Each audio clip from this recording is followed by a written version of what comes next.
This is Earl Nightingale, speaking to you across the decades, from the crackling radio waves of the 1950s to the glowing screen in your hands today.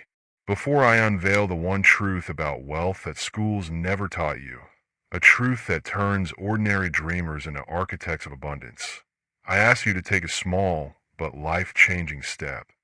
If these words ignite even a spark of possibility in your heart, hit that subscribe button, give this video a like, and in the comments, share one dream you've held close. One ambition the world told you is too big, too risky, too far out of reach. Why? Because this moment could be the cornerstone of your financial freedom, the pivot point where you begin to build a life of purpose and prosperity. And I want you to join me on this journey to uncover what they never told you. In school, they drilled multiplication tables into my mind, taught me the capitals of every state, even showed me how to dissect a frog in a sterile classroom. But not once, not in 12 years of lessons, did they teach me how wealth is created, how prosperity becomes not a stroke of luck, but a deliberate act of creation. In 1945, when I returned from the war, I sat on a weathered park bench in Chicago, my Marine uniform still stiff with the salt of the Pacific, and asked myself a question that burned. How can it be that we spend years in classrooms, memorizing facts, yet no one teaches us how to build a life of abundance? That question launched me on a quest for answers. Answers I found not in textbooks, but in the lives of those who built wealth from nothing. Answers I'll share with you now. Answers that can change your life forever. I was born in 1921 in Long Beach, California, in the shadow of the Great War's devastation. By the 1930s, the Great Depression had swept through America like a relentless storm, turning thriving towns into breadlines and proud families into shadows of themselves. We lived in a tent city, a patchwork of canvas and desperation, where the air was thick with dust and hope was a luxury we couldn't afford. My mother stitched dresses by the dim glow of a kerosene lamp, her fingers worn raw to keep food on our table. I learned early what it meant to have nothing. No security, no comforts, no dreams to call your own. But even in that bleakness, I saw something extraordinary. A few people rose above the ashes. A shopkeeper turned a single car into a bustling store, serving a community with pride. A neighbor, with no formal education, built a small repair business that fed his family. They weren't richer or luckier than the rest. They had something else, a secret spark that defied circumstance. I carried that mystery with me through my youth, into the United States Marines, where I stood on the deck of the USS Arizona during the attack on Pearl Harbor in 1941, witnessing a world shattered by fire and chaos. That experience taught me resilience, but it was my years behind a microphone in Chicago, broadcasting to a nation rebuilding itself, that taught me the truth about wealth. As a radio host in the 1950s, I studied those who defied the odds, not the tycoons born of privilege, but the everyday souls who built empires from nothing. The factory worker who became a factory owner, the teacher who turned her passion into a movement, the dreamer who transformed a fleeting idea into a legacy that outlived them. What was the thread that connected their stories? What invisible force lifted them above hardship?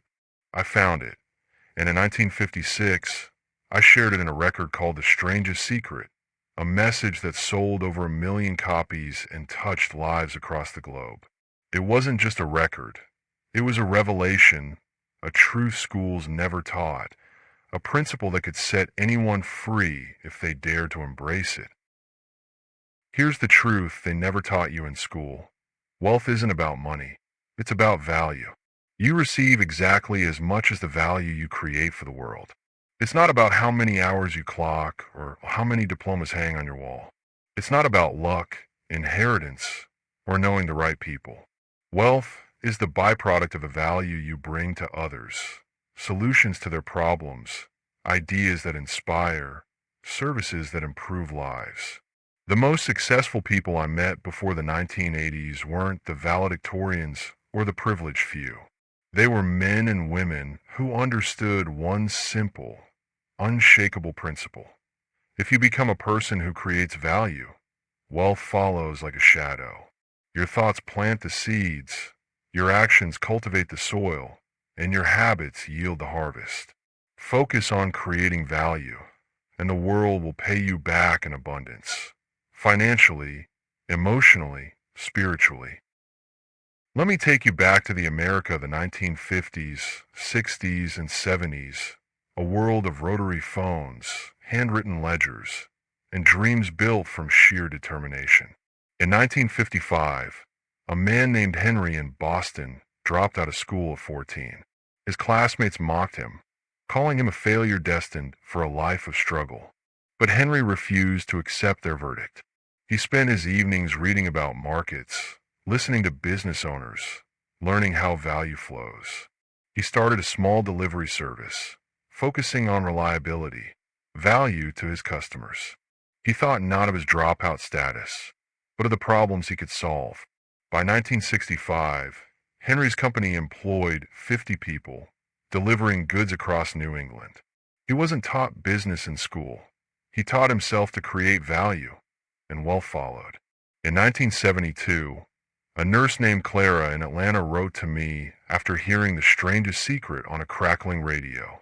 She realized her work wasn't just about bandaging wounds.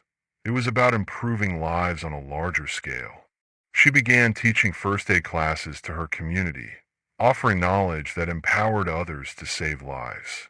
She accepted that her value wasn't confined to hospital shifts, but could extend to entire communities.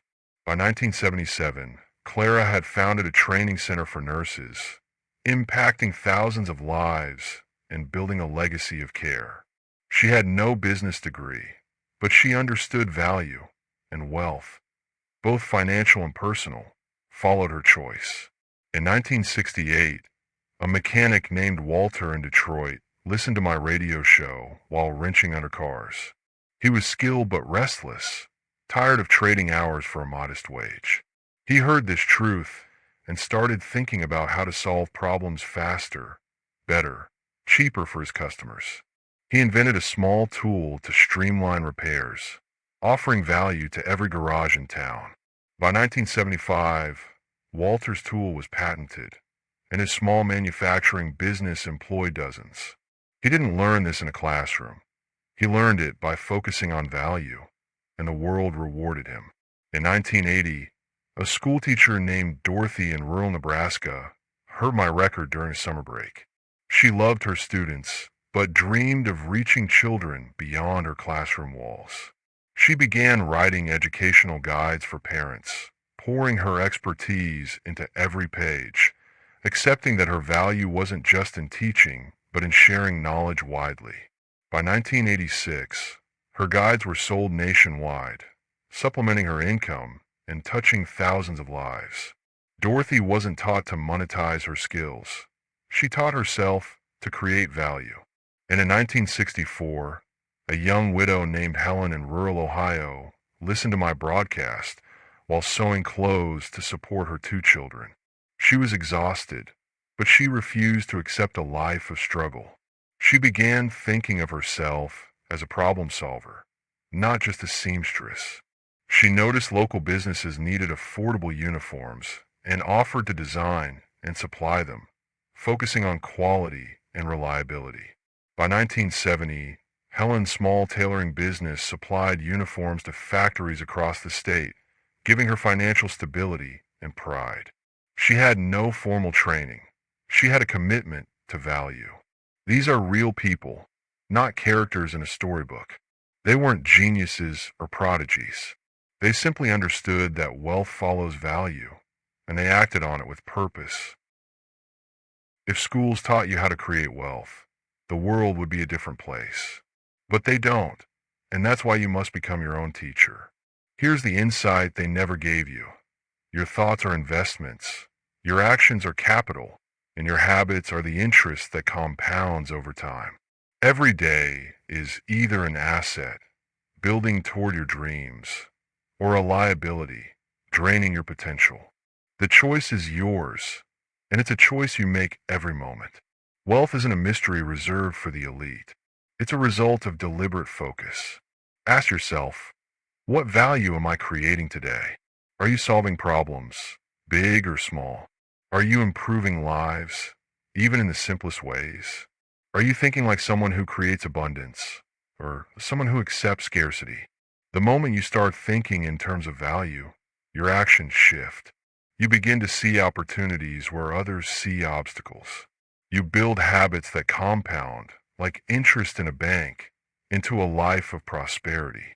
This is your challenge. Start today, right now.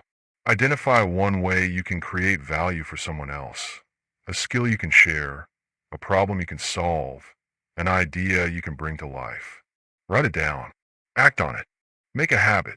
Don't wait for a teacher to guide you or a system to approve you. The world doesn't reward those who wait for instructions. It rewards those who create value and deliver it with purpose. You are not bound by what you weren't taught. You are freed by what you choose to learn. Tomorrow, when you step into the world, carry this truth. Everything they never taught you in school is now your responsibility to discover. And you've already begun. By choosing to hear these words, by pausing the noise of the world to listen, you've taken the first step toward a life of abundance. True wealth isn't about money. It's about the freedom to choose your thoughts, to create value, to live a life that reflects your highest potential. You're not limited by your past, your education, or your circumstances. You are defined by the value you choose to create, starting this very moment. Every thought you hold is an investment in your future. Every action you take is a deposit in the bank of your dreams. Every habit you build compounds into a life of wealth, wealth that no one can take from you. Your journey to abundance has already started, not because of what you have, but because of what you're willing to give. Keep going. The world is waiting for your value. This truth is a gift, but it's also a call to action. It's a reminder that wealth, true wealth, isn't found in a paycheck or a bank account, but in the impact you create. You are the architect of your prosperity, the creator of your future. Every choice you make, every thought you nurture, every step you take is a brick in the foundation of your wealth. Build it with purpose. Build it with value. Build it now. This is Earl Nightingale, signing off, but not before I leave you with a mission that could change everything. If this truth about wealth has stirred something in you, a spark of possibility, a vision of what you could create, don't let it fade into the noise of the world. Share this video with one person who's still waiting for a school, a boss, or a system to teach them how to thrive. Hit that like button to spread this lesson to others searching for it. Subscribe so we can walk this path together day by day as you build a life of value and abundance. And in the comments below, tell me, what's one way you'll create value today to start your journey to wealth? Your words could light a fire for someone else, maybe even for yourself. This is your moment, my friend. Create it, live it, become it.